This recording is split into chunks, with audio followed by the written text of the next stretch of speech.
being involved in the process with the president, that the farthest thing from his mind was any considerations of race.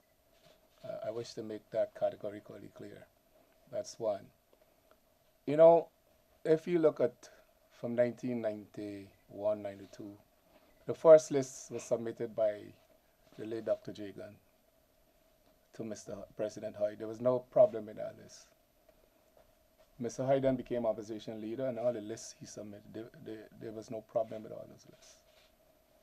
The problem we have now, because I would say that both men were great statesmen, and they understood what was needed by the process. But now, latterly, we have the list being submitted by Mr. Jagdeo, former President Jagdeo. And that's where the problem arises.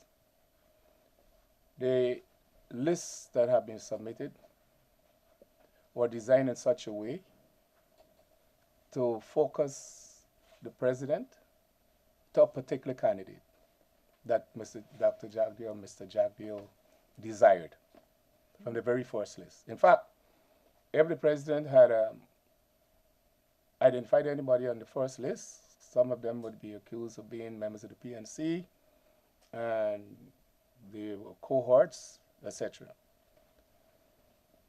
The second list, now after the first list, Dr. Jagdeo asked for guidelines, and he was supplied with characteristics that would enable him to supply a list of 6 persons who would be unacceptable to the president under Article 16012.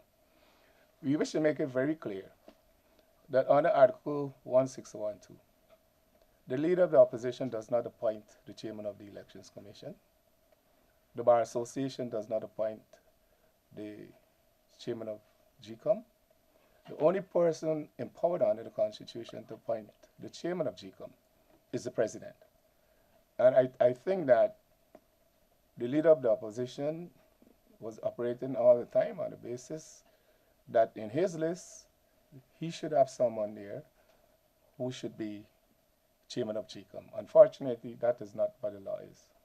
Secondly, when making such a decision under Article 111, the president is empowered to do so by his own deliberate judgment.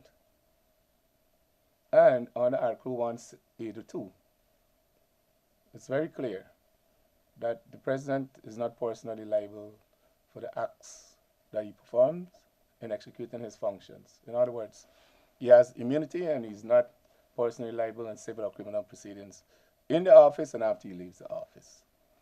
Now, that is the situation, and Article 89 says the president is the head of state, the supreme executive authority, and the commander of the armed forces.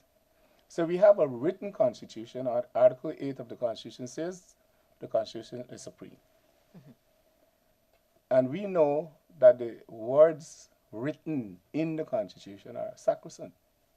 They can't be changed. That's why right now the Prime Minister, has embarked on a process of pursuing constitutional reform. And we have to spend hundreds of millions of dollars to effect constitutional reform. So on that principle that the Constitution is supreme and is sacrosanct, it means then that the Constitution cannot be amended by words, voiced over, as they say now in IT language. Just as in civil law, in a contract, you cannot contradict the written terms in a contract by some oral asseveration. Equally, if you can't do that in a contract, you can't do the same thing in a constitutional provision where the written words are there.